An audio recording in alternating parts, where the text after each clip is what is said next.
In the construction world, before you build a skyscraper, you have to dig a massive, ugly hole in the ground. You have to destroy what was there before. The deeper the foundation needs to go, the more dirt you have to move. But when it happens in our personal lives, we don't call it preparation. We call it a breakdown. We treat rock bottom like a graveyard, a place where our ambitions, our relationships, and our identity go to die. But what if the collapse wasn't a punishment?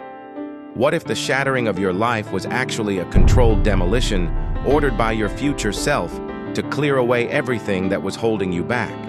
If you are standing amidst the rubble of your own life right now, don't walk away. Today, we are going to study the wreckage.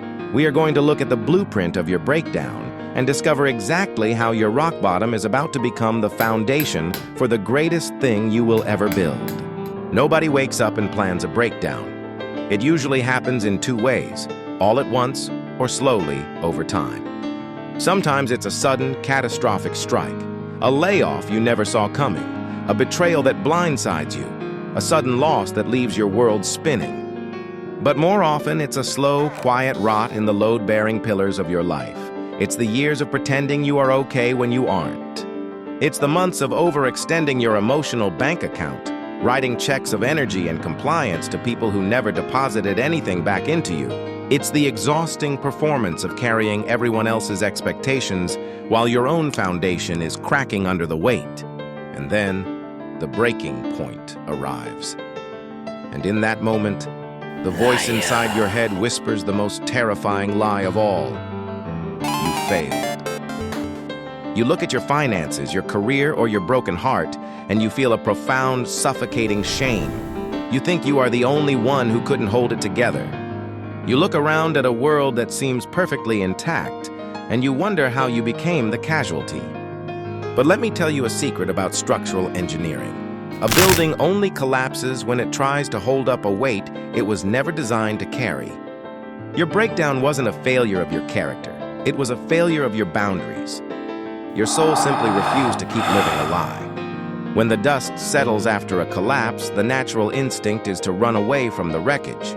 It hurts too much to look at. We want to distract ourselves, numb the pain, or immediately try to tape the broken pieces back together so nobody notices.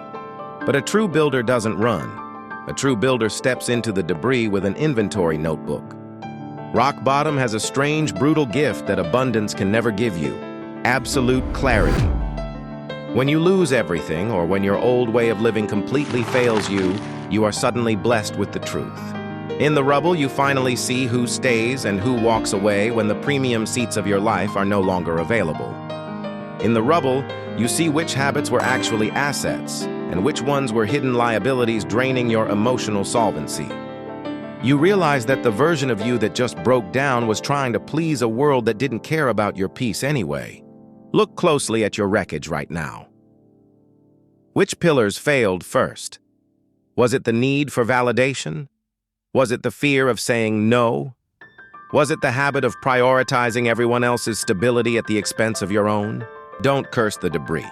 The debris is showing you exactly what not to build with next time. Now comes the turning point, the shift from demolition to construction. You do not build a resilient life by waiting for someone to come and rescue you from the ruins. You build it by realizing that the most solid foundation you will ever possess is the one you pour yourself. How do we pour a new foundation? We change the materials. In physics, force equals mass times acceleration. If life hit you with massive force, you don't meet it by being fragile. You meet it by increasing your internal mass.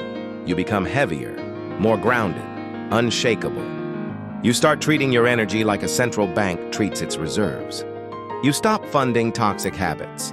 You stop offering low-interest loans of your time to people who are defaulted on their respect for you. You look at your self-discipline not as a punishment, but as the structural steel that keeps your mind from buckling when the next storm hits. You realize that your breakdown didn't happen to you. It happened for you.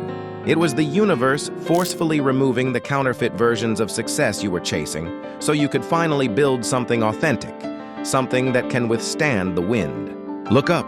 The sky hasn't fallen. It's still there, waiting for you to occupy it. The person you are going to become on the other side of this season is going to look back at the rubble you are standing in right now, and they are going to smile. They are going to see this exact moment as the day the real work began. You are not broken. You are under construction. You are tougher than the trial that struck you. You are deeper than the pain that shook you, and you are vastly more capable than the failures that tried to define you. The old structure is gone, and thank God it is, because what you are about to build in its place is going to be magnificent. Every masterpiece requires a messy middle. Your current breakdown is just the site preparation for your eventual triumph. Don't leave the construction site early. If you are ready to stop mourning the collapse and start building the comeback, let's mark this ground today. Leave a comment below and write, "The foundation is set, watch me build." This is the Mirage Archive, where we document the hidden stories of human endurance, recovery, and quiet victories. If you need a community that understands the value of rock bottom, subscribe, hit the notification bell, and take your place among the builders.